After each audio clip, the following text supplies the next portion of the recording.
जय जिनेन्द्र।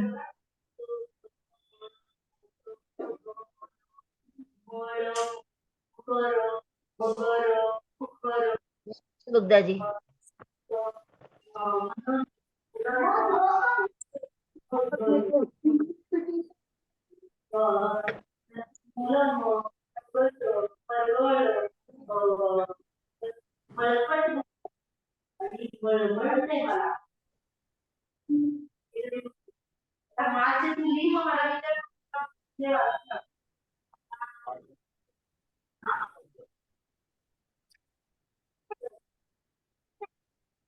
प्रणाम पंडित साहब।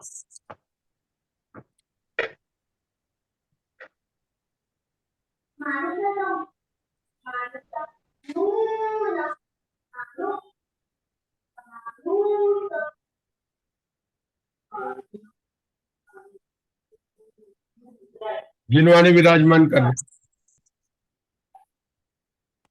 जिनवाणी विराजमान।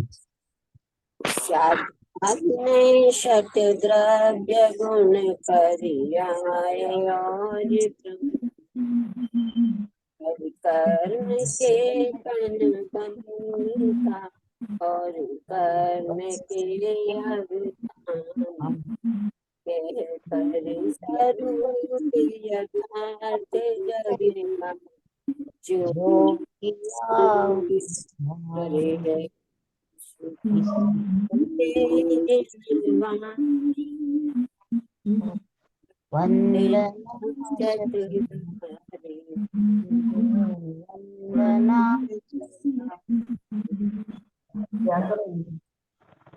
मुग्धा जी मंगलाचरण। हाँ। त्रिभुवन सिद्ध हरये भव भय गभाधुनिक दे प्रणव सिद्धे जीवठाणस्त मलिन गुण चूलियम वोच्छम अरंत भासियत्तम गणर देवे गंतियम सम्मम प्रणमामि भक्ति जुतो सुदनान मही शीर्षाम। तीर्थंकर उपदेशुताय नमो नमः। रत्नत्रय धारक आचार्य उपाध्याय साधु परमेष्टिभ्यो नमो नमः। आचार्य वीरसेन द्वारा षटखंडागम के प्रथम 5 खंडों पर धवला टीका और उनके 16 पुस्तकों में से हमारी यहाँ पर वर्तमान में 6ठी पुस्तक में 8वीं चूलिका चल रही है। विषय है दर्शन मोह की क्षपणा। 8वीं चूलिका में प्रारंभ में दर्शन मोह की उपशामना में प्रथमोषम सम्यक की बात आई। अब बता रहे हैं कि दर्शन मोह की क्षपणा। कल हमने सूत्र नंबर 11 पढ़ा था। दर्शन मोह की क्षपणा में 3 सूत्र है, 11, 12 और 13। 11वें सूत्र में यह बताया गया था कि दर्शन मोह की क्षपणा कौन कर सकता है। तो बताया कि दर्शन मोह की क्षपणा का जो प्रारंभक है वह केवल मनुष्य गति का ही जीव है। वह शुद्ध केवली, केवली या तीर्थंकर केवली के पादमूल में यह कार्य करता है। यह जीव वह है जो 15 कर्म भूमियों में उत्पन्न हुआ है। ऐसा नहीं लेना कि कर्म भूमि में स्थित जीव, क्योंकि कर्मभूमि में स्थित जीव लेंगे तो देव और नारकी भी, देव नारकी को छोड़कर तिर्यंच सभी आ जाएंगे। और मनुष्य पद की बात करना कि भाई तिर्यंच भी यद्यपि कर्मभूमि उत्पन्न होते हैं, लेकिन मनुष्य ही जो है दर्शन मोह की क्षपणा का प्रारंभ करते हैं। एक बार प्रारंभ कर दिया तो उसके बाद में उसका पूर्णता अगर आयुष्य हो जाए तो कहीं भी चारों गति के अंदर हो सकती है। ये बात यहाँ पर बताई गई थी अपने को। अब एक शब्द आने वाला है कृत्य कृत्य वेदक। क्या आने वाला है? कृत्य कृत्य वेदक। क्योंकि इसी के बाद में वो जीव जो है चारों गति में जाता है। जब तक कृत्य कृत्य वेदक नहीं होता है तब तक वह प्रस्थापक ही कहलाता है। और उसके बाद में निष्ठा भक्तों कृत्य कृत्य वेदक होने के बाद में बात आती है। शब्द समझना पड़ेगा। कृत्य कृत्य वेदक। दर्शन मोह की क्षपणा में क्या हो रहा है कि दर्शन मोह की 3 प्रकृतियां हैं। क्या नाम है कस्तूरी जी? मिथ्यात्व, सम्यक मिथ्यात्व और सम्यकत्व। सबसे पहले तो ये विचार करते हैं कि जो दर्शन मोह की क्षपणा करने वाला मिथ्या दृष्टि की सम्यक दृष्टि, ममता जी दोषी? दर्शन मोह की क्षपणा करने वाला कौन जीव है? सम्यक दृष्टि या मिथ्या दृष्टि? मिथ्या दृष्टि, मिथ्या दृष्टि, सम्यक मिथ्या दृष्टि रहेगा। मिथ्या दृष्टि। क्षपणा करने वाला वेदक सम्यक दृष्टि क्षपणा करेगा ना। हाँ, सम्यक दृष्टि कर सकता, मिथ्या दृष्टि नहीं। मिथ्या दृष्टि तो प्रथमोषम समेत करेगा, ये तो दर्शन मोह की क्षपणा करने वाला नियम से जो है कौन होगा? सम्यक दृष्टि होगा। अब सम्यक दृष्टि में कौन सा सम्यक दृष्टि होगा? प्रथमोषम सम्यक वाला होगा, शारीरिक वेदक। सम्यक दृष्टि होगा कि वेदक वेदक सम्यक दृष्टि होगा? वेदक वेदक होगा। हाँ, प्रथमोषम वेदक सम्यक दृष्टि। हाँ, प्रथमोषम सम्यक वाला नहीं कर सकता है। तो इस क्षपणा का कार्य कैसे करेगा? कि जो मिथ्यात्व प्रकृति है इसको संक्रमण कराएगा सम्यक मिथ्यात्व में, और फिर सम्यक प्रकृति को संक्रमण होगा सम्यक प्रकृति में, उसके बाद उसका क्षय होगा। अब जब जीव का पूरा मिथ्यात्व प्रकृति और मिश्र प्रकृति पूरी रूप से संक्रमित हो गई है, तब इस जीव को कहते हैं कृत्य कृत्य वेदक। ये अपने को विषय ध्यान रखना, इस जीव को कहते हैं कृत्य कृत्य वेदक, यहाँ पर कहा गया है। हम इसको पढ़ते हैं आगे के सूत्र को, जैसे आगे विषय बढ़ाएंगे। चलिए पढ़िए मध्य जी ग्वालियर, सूत्र नंबर 12 फिर से पढ़ते हैं। सूत्र नंबर 12, निट्ठवो पुण चदुसु विगदिसु निट्ठवेदी। हिंदी में अर्थ पढ़ रहे हैं। दर्शन मोह की क्षपणा का निष्ठापक तो चारों ही गतियों में उसका निष्ठापन करता है। हाँ, कृत्य कृत्य वेदक होने के प्रथम समय से लेकर ऊपर के समयों में दर्शन मोह की क्षपणा करने वाला जीव निष्ठापक कहलाता है। दर्शन मोह की क्षपणा का प्रारंभ करने वाला जीव कृत्य कृत्य वेदक होने के पश्चात आयु बंध के बस से चारों ही गतियों में उत्पन्न होकर दर्शन मोहिनी की क्षपणा को पूरा करता है, क्योंकि उन गतियों में उत्पत्ति के कारणभूत लेश्य परिणामों के वहां होने में कोई विरोध नहीं है। विशेषार्थ अनिवृत्तिकरण के अंत समय में सम्यक्त मोहिनी की अंतिम फाली के द्रव्य को नीचे के निषेकों में साथ क्षेपण करने से अंतर्मूर्त काल तक जीव कृत्य कृत्य वेदक सम्यक दृष्टि होता है। अब देखो दो रुकेंगे, कृत्य कृत्य वेदक की बात बता रहे थे ना यहाँ पर। तो कृत्य कृत्य किसको कहा था? कि जिसकी मिथ्यात्व प्रकृति का और सम्यक मिथ्यात्व प्रकृति का पूर्ण संक्रमण हो चुका है सम्यक प्रकृति में।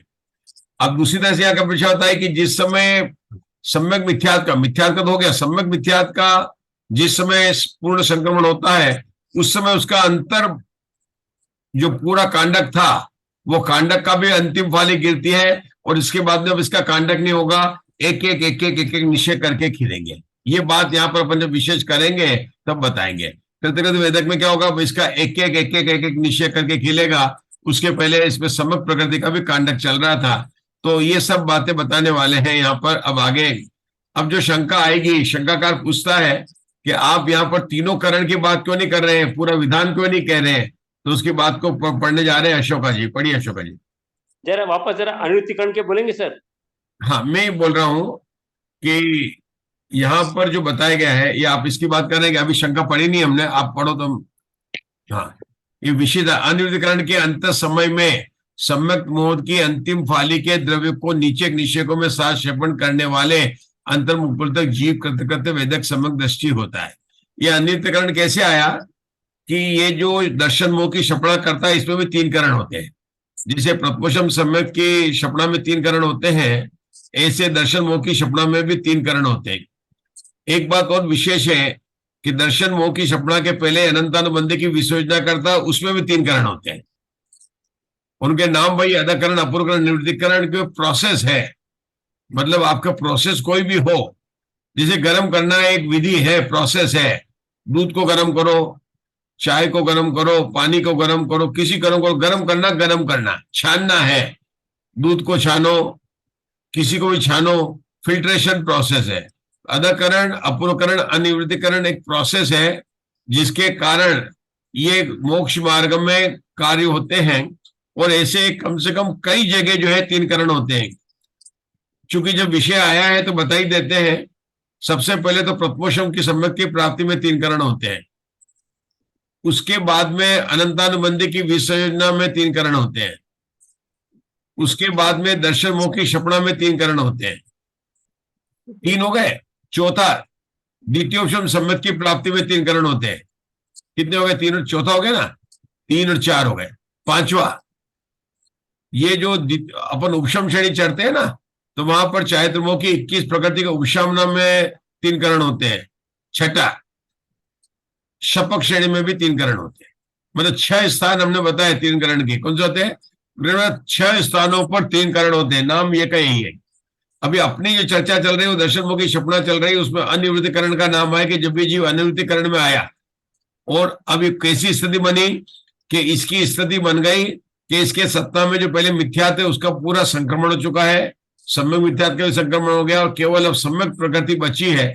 तब इस जीव को बोलते हैं कृतकृत्य, क्योंकि इसको जो कुछ कार्य करना था वो कर लिया, इसलिए इसको बोलते हैं कृतकृत्य वेदक।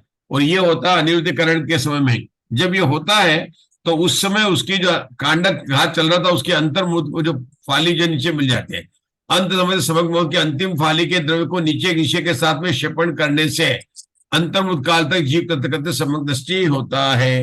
मतलब जो अंतिम फाली थी, क्योंकि जो सम्यक प्रकृति बैठी पड़ी थी उसके भी कांडक घात कर करके कर रहा था, तो जो अंतिम फाली गिरेगी तो उसकी स्थिति जो है बताई, यहाँ बताई गई है। जैसे वो कृतकृत्य होता है अंतर्मुख काल, इसका भी अंतर्मुख काल बताया गया है। अब यद्यपि यहाँ पर 3 करण का वर्णन नहीं किया है, लेकिन इस दर्शन मोह की क्षपणा में जो जो विशेष बातें होती है वे आचार्य कहने वाले हैं। तो किरण भाई साहब जरा पढ़िए, इसको आपको क्लियर हो जाएगा। पढ़िए शंका, पढ़िए शंका। पढ़ता हूँ। शंका, दर्शन मोह के क्षपण की विधि यहाँ पर क्यों नहीं कही?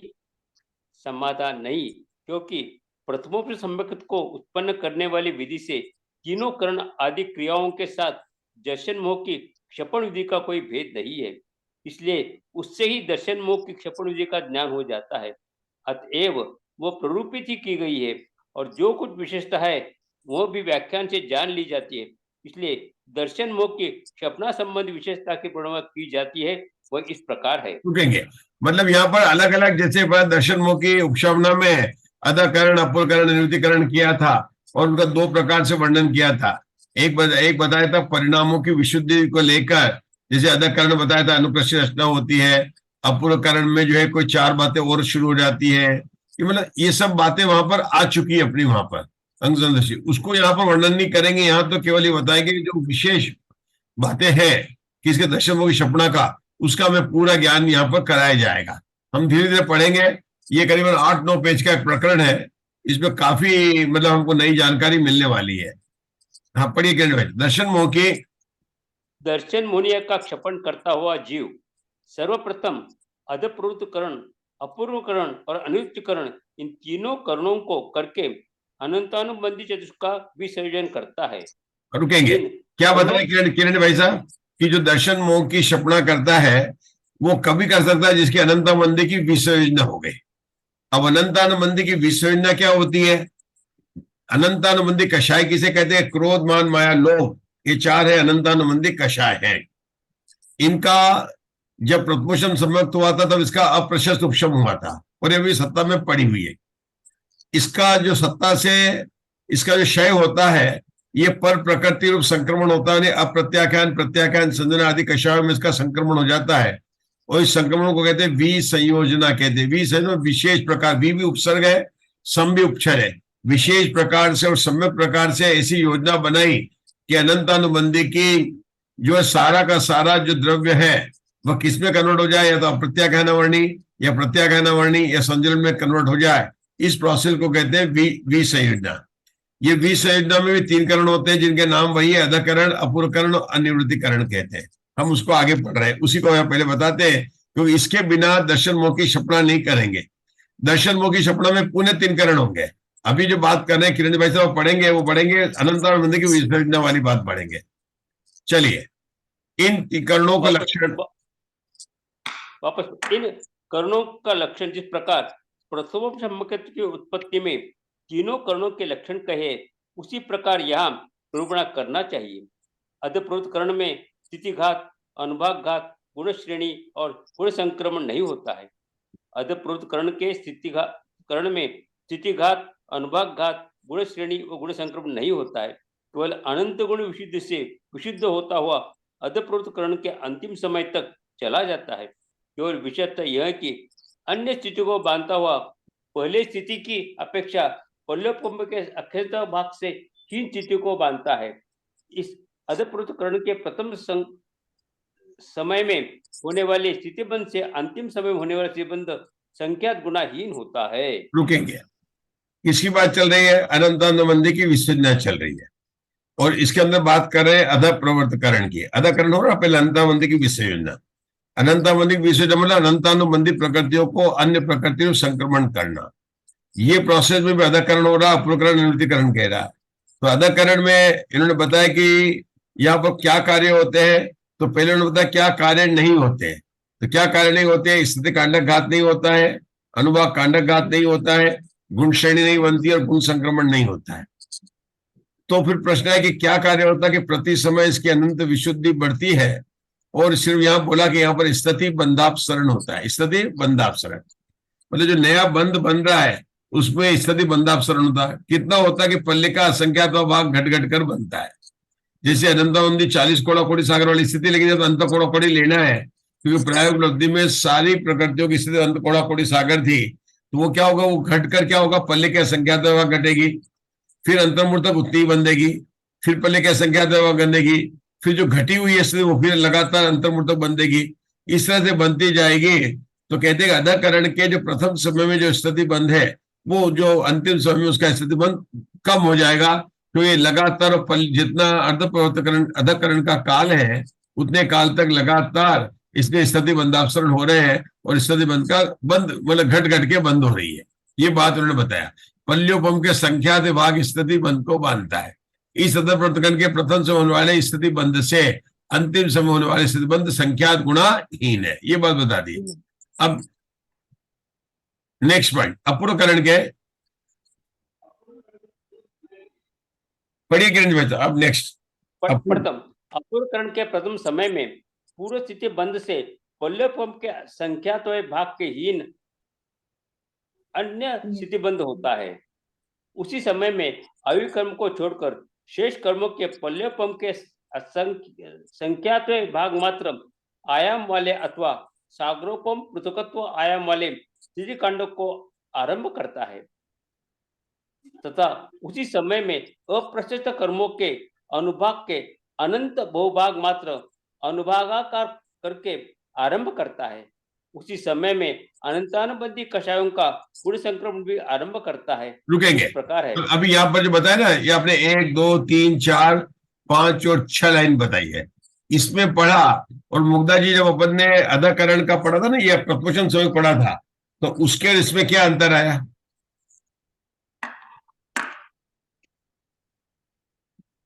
वहां असंख्यात भाग कर रहा था, यहाँ पे संख्यात भाग से हीन होता आया है स्थिति बंध। बताइए अशोका जी। एक तो पॉइंट इन्होंने बताया ये, और फिर दूसरा पॉइंट आयु का। हाँ चलिए बताइए ममता जी। नहीं रुकिए, ममता जी आप बताएंगे। देखो सब मधु जी बताइए, बताओ क्या बता अंतर क्या है मधु जी? अधप्रवर्तीकरण में स्थिति घात अनुभाग घात और गुण श्रेणी और गुण संक्रमण नहीं होता है। और इसमें हमने प्रश्न ये नहीं पूछा, हमने ये पूछा कि अभी अपन ने अपूर्वकरण की बात पूछी और ये अपूर्वकरण की बात प्रथमोपम संवत में भी आई थी, उसमें क्या अंतर है। तो सबसे पहले यहाँ पर किरण जी भाई साहब ने जो पढ़ा तो ये बड़ा कि स्थिति बंधापसरण की बात आ रही है। यहाँ पर स्थिति कांडक घात भी हुआ, अनुभाग कांडक घात भी हुआ और गुण संक्रमण भी हुआ। लेकिन यहाँ पर गुण श्रेणी रचना की बात नहीं आई। गुण, जबकि वहां पर क्या बताया था कि वहां पर बताया था गुण संक्रमण नहीं होता, गुण श्रेणी होती है। यहाँ पर क्या हो रहा है, यहाँ पर गुण श्रेणी की बात नहीं, गुण श्रेणी नहीं होती है और गुण संक्रमण होता है। ये पॉइंट आप नोट करिए। मतलब अनंतानुबंधी की विसर्जना में क्या विशेषता है कि प्रथमोपम संवत की जो अपूर्वकरण था तो वहां पर क्या था कि स्थिति कांडक घात था, अनुभाग कांडक घात था, गुण श्रेणी रचना थी, लेकिन गुण संक्रमण नहीं था। उन्होंने कहा गुण संक्रमण वहां पर तो सम्यक उत्पत्ति के बाद में हुआ था। लेकिन यहाँ अनंतानुबंधी की जो बात बता रहे हैं इसमें जो अपूर्व करण के अंदर स्थिति कांडक घात भी बता रहे हैं, अनुभाव कांडक घात भी बता रहे हैं, गुण संकरण भी बता रहे हैं, लेकिन गुण श्रेणी की बात नहीं हो रही है। ठीक है ना? क्यों?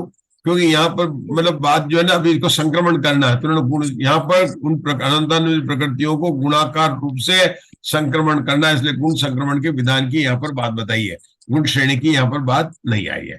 चलिए आगे चलिए। वह इस प्रकार है, हाँ पढ़िए, वह इस प्रकार है, पढ़ता हूँ, एक मिनट। हाँ, वह इस प्रकार है, प्रथम समय के पहले समय में संक्रमण किए गए द्रव्य से असंख्यात गुणित प्रदेश का संक्रमण करता है, दूसरे समय में उससे असंख्यात गुणित प्रदेशों का संक्रमण करता है। इस प्रकार यह क्रम सर्व संक्रमण होने से प्रथम समय तक ले जाना चाहिए। रुकेंगे उद्यावली यहाँ पर क्या बोल रहे हैं? प्रदेश और कर्म परमाणुओं को बदलना, अनंतानुबंधी कर्म परमाणु, जो परमाणु है प्रदेश में कर्म परमाणु को कहते हैं हमेशा, तो परमाणु मतलब द्रव्य जो है वह बदल बदल कर प्रत्याख्यान में हो रहा है। लेकिन कैसे हो रहा है? असंख्यात गुणा, पहले में जितना दिया 4 दिया, दूसरे 16, तीसरे में 64, इस प्रकार असंख्यात गुणित प्रदेशों में संक्रमण करता है। अब आगे पढ़ना, वह इस प्रकार यह क्रम यह क्रम सर्व संक्रमण होने के प्रथम समय तक ले जाना चाहिए। उद्यावली से बाहर की स्थिति में स्थित प्रदेशाग्र को अपकर्षण भागार से खंडित कर उसी में एक खंड को ग्रहण कर उद्यावली से बाहर आयु कर्मों को छोड़कर शेष कर्मों की गलित शेष गुण श्रेणी को तब तक करता है जब तक कि अपूर्वकरण और अनुत्तीकरण के कालों से विशेष अधिक काल व्यतीत होता है। इससे बाकी कर्मों की गुण श्रेणी बन रही है, मतलब उद्यावली आयु कर्मों को छोड़ के बाकी कर्मों की गुण श्रेणी बन रही है। अनंतानुबंधी की इन्होंने नहीं ली थी, बाकी सब कर्मों की जो गुण श्रेणी बन रही है यहाँ पर। अब उसमें क्या बताया इन्होंने? यह क्रम पहले ये बात तो समाप्त हो गई, इस प्रकार यह क्रम सर्व संक्रमण होने के प्रथम तक ले जाना चाहिए। अब उसके बाद यहाँ उद्यावली की बात दूसरी शुरू हो गई, लेकिन पहले जो बोला था सर्व संक्रमण, उसका अर्थ क्या है?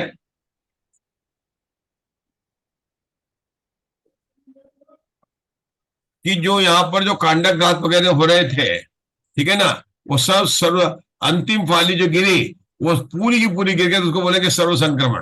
पहले तो मतलब संक्रमण हो रहा था, गुणित प्रमाण में भी हो रहा था, लेकिन जो अंतिम फाली गिलेगी तो उसमें जितना द्रव्य था वो सारा का सारा संक्रमण हो गया, तो उसको कहेंगे सर्व संक्रमण। क्योंकि सर्व संक्रमण का भागाहार 1 होता है। सर्व संक्रमण भागाहार कितना होता है? 1।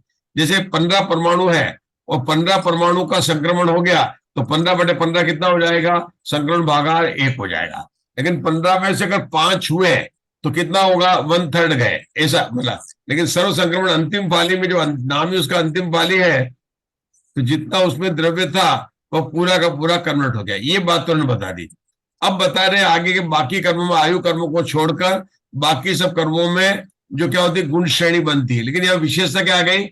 ये उद्यावली आयु को छोड़कर कर्मों की गलित शेष गुण श्रेणी तब तक करता है जब तक कि अपूर्वकरण अनंतीकरण काल से विशेष काल व्यतीत होता है। इससे उपरिम अनंत स्थिति असंख्यात गुण इन प्रदेश को देता है। ये बाकी कर्मों की गुण श्रेणी की बात कर रहे हैं, तो जब ये प्रोसेस चल रहा है तो उसमें गुण श्रेणी बन रही है। अब ये अपूर्वकरण का नाम कैसे आगे अनित्यकरण का था कि जो गुण श्रेणी बनेगी वो गुण श्रेणी क्या बनेगी? अपूर्वकरण और अनित्यकरण के जितने काल है उससे कुछ विशेष अधिक को बोलेंगे गुण श्रेणी शीर्ष। अपूर्वकरण का जितना काल है, अनित्यकरण कितना काल है, उससे कुछ अधिक जो है गुण श्रेणी बनती है। अब यहां से हम लाइन को पढ़ेंगे। इससे उपरिम अनंत स्थिति में असंख्यात गुण इन प्रदेश को देता है। इससे ऊपर सर्व स्थिति में विशेष देता है जब तक कि अपने ऊपर अपने अतिस्थापना को प्राप्त नहीं होता। इस प्रकार संपूर्ण अपूर्वकरण के काल में गुण श्रेणी करने की विधि कहनी चाहिए। मतलब इन्होंने अपूर्वकरण में गुण श्रेणी करने की विधि बताई। तो गुण श्रेणी करने में विधि क्या बताई इन्होंने? गुण श्रेणी करने में विधि क्या होती है कि एक होती है, देखो अपन ने देखा था कि जो गुण श्रेणी में जो रचना होती है वह तो गुणित प्रमाण में होती है, लेकिन उसके बाद में ऊपर जो होती है वह घटते हुए चय से होती है। कितने होती है? घटते हुए चय से, मतलब जो निक्षेप दिया जाता है, मतलब अप्रशन कर करके ऊपर जो दिया जाता है, मतलब सर्व संक्रमण ले लिया, द्रव्य लिया, उसको अप्रशन आर के भागाहार दिया, और जो एक भाग आया ऊपर के जितने भी निषेक पड़े हैं, अंतकोड़ा कोटि सागर के जितने भी निषेक पड़े हुए हैं, उन सब निषेकों में घटते हुए क्षय से देता है। अब जो देता है तो उसका एक विधान बताया था कि कहाँ देता, अति स्थापना को छोड़कर देता है। आपको याद होगा कि हमने जगन्य अति स्थापना और उत्कृष्ट अति स्थापना भी की थी। यहां तो ये समझना है, अभी वापिस इतना तो जरूर समझेंगे अपन कि मान लो 50 नंबर के निषेक का द्रव्य इसको देना है, तो क्या करेगा, वो कहां पर दे सकता है कि वह अपने 50 नंबर में नहीं देगा, उसके नीचे आवली मात्र निषेकों में नहीं देगा और बाकी सब में देगा। ये बस ध्यान रखना है कि कहां पर यह नहीं देगा। और नीचे जो है एक आवली पड़ी हुई है, तो ये अति स्थापना को छोड़कर द्रव्य देता। अति स्थापना मतलब जिन निषेकों में द्रव्य नहीं दिया जाता उसको कहते हैं अति स्थापना कहते हैं। देखो उसी को पढ़ते हैं। उदयावली से बाहर की स्थिति, उदयावली से बाहर की स्थिति में स्थित प्रदेशाग्र को अपकर्षण भागार के, उदयावली में जो चला गया है उसका तो आप कुछ भी नहीं कर सकते। एक बार जो उदयावली के अंदर निषेक आ गए, अब उसमें उदीर्ण होकर निषेक आ सकते हैं, लेकिन उसका जो है ऊपर नीचे कहीं भी अब जगह नहीं हो सकता है, ये बात बताया। तो उदयावली के बाहर के जो निषेक पड़े हैं उसमें से अपकर्षण भागार का भाग दिया, द्रव्य लिया और उस द्रव्य को उसने दिया। तो गुण श्रेणी में तो देता ही है, लेकिन गुण श्रेणी के बाहर कितना देगा, कि घटते हुए क्षय से देगा, और वो रूल वहां पर अतिस्थापना का रूल बनेगा। हाँ पढ़िए आगे। उससे उपरम, उससे असंख्यात गुणित प्रदेशों के तीसरे समय में अपकर्षित करता है। इस प्रकार यह क्रम अनुवृत्तिकरण के अंतिम समय तक ले जाना चाहिए। प्रथम समय में दिए जाने वाले प्रदेशाग्र से द्वितीय समय में गुण श्रेणी के द्वारा दिए जाने वाले प्रदेशाग्र असंख्यात गुणित होता है। इस प्रकार यह क्रम अनुवृत्तिकरण के अंतिम समय तक ले जाना चाहिए। यहाँ पर स्थिति बंध का काल और स्थिति कांडक के उत्कीर्ण का काल एक साथ चलने वाले दोनों काल सदृश और अंतर्मुख मात्र है, तो भी यहाँ पर होने वाले अनुभाग कांडक के उत्कीर्ण काल से संख्यात गुणित है। इस प्रकार यह क्रम स्थिति कांडक और अनुभाग कांडक के अंतिम घात तक ले जाना चाहिए। रुकते हैं यहाँ पर एक मिनट। अभी क्या बता रहे हैं यहाँ पर कि गुण श्रेणी में कैसे जाता है, गुणित प्रमाण में दिया जाता है। अभी बताया था ना ऊपर के द्रव्य में कैसे देना है प्रश्न करके, लेकिन गुण श्रेणी में द्रव्य कैसे जाता है, गुणित प्रमाण में दिया जाता है। ये बात इन्होंने यहाँ पर बताई है।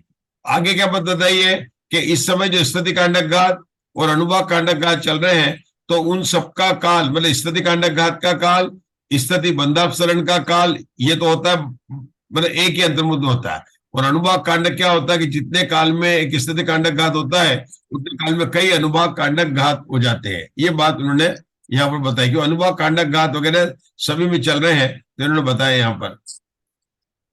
हाँ चलिए। पंडित जी इसमें उत्कीर्ण काल आया है ना, इसका क्या मतलब समझना कि हाँ, अनुभाग कांडक, हाँ हाँ मैं बता रहा हूँ जितने अनुभाग समय, कांडक के हाँ उत्कीर्ण बता, काल से हाँ बता रहा हूँ। स्थिति कांडक का उत्कीर्ण काल संख्यात गुना है। हाँ मैं बता रहा हूँ। जैसे अपने 200 निषेक का स्थिति खंडन करना, कितने करना, 200 निषेक का स्थिति खंडन करना, मतलब हम लोग को 500 से 700 से लेकर 500 का निषेक का अपने को करना है। तो 200 निषेक तो हो गए स्थिति कांडक का आयाम, और उसको करने में जितना काल लगेगा उसको कहेंगे स्थिति कांडोत्कीर्ण काल। जैसे सत्ता में पड़े हुए 500 से लेकर 700 निषेक का वर्णखंड करके नीचे लाना है, तो स्थिति कांडक घात क्या है, तो स्थिति कितनी हो जाएगी, 500 से नीचे आ जाएगी। तो 500-700 का पूरा ऊपर पड़ा तो निकाल लिया उसने। तो 200 तो निषेक जिसमें कि घात हो रहा है उसको तो कहेंगे स्थिति कांडक आयाम। क्या कहेंगे, स्थिति कांडक का आयाम, लंबाई। और उसको करने में जितना काल लगेगा उसको कहते हैं उत्कीर्ण काल। उसको उत्कीर्ण होने में करने में कितना, उसको कहेंगे स्थिति उत्कीर्ण काल कहेंगे। ऐसे अनुभाग उत्कीर्ण काल भी अनुभाग को करने में लगेंगे, ठीक है ना। और अनुभाग कांडक तो अपन जाएगा ही है, एक स्थिति कांडक के अंदर कई अनुभाग कांडक घात हो जाते हैं, ठीक है ना। हाँ 2 लाइन और पढ़ना बंद करना है अपने को, फिर आगे का जो फिर से लॉग इन करेंगे। ऐसा करते हैं रुक जाते हैं। यहाँ पढ़ लीजिए। इस प्रकार क्रम स्थिति कांडक और अनुभव कांडक के अंतिम घात तक ले जाना चाहिए। विशेष बात यह है कि प्रथम स्थिति कांडक को उत्कीर्ण काल और अनुभव कांडक की उत्कीर्ण काल से द्वितीय स्थिति कांडक किरण काल और अनुभव कांडक को उत्कीर्ण काल विशेषहीन होते हैं। इस प्रकार अनंतर अधस्तन स्थिति कांडक को और अनुभव कांडक को उत्कीर्ण कालों से अनंतर उपरिम स्थिति कांडक को और अनुभव कांडक को उत्कीर्ण काल सर्वत्र विशेषहीन होते हैं।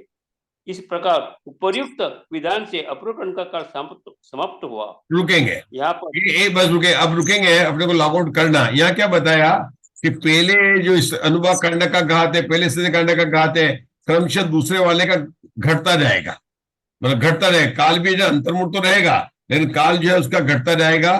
ये बात उन्होंने बताई, यहाँ पर बताई है। ठीक है, अब हम फिर से इसको लॉग इन करेंगे। बोलो भगवान महावीर की जय।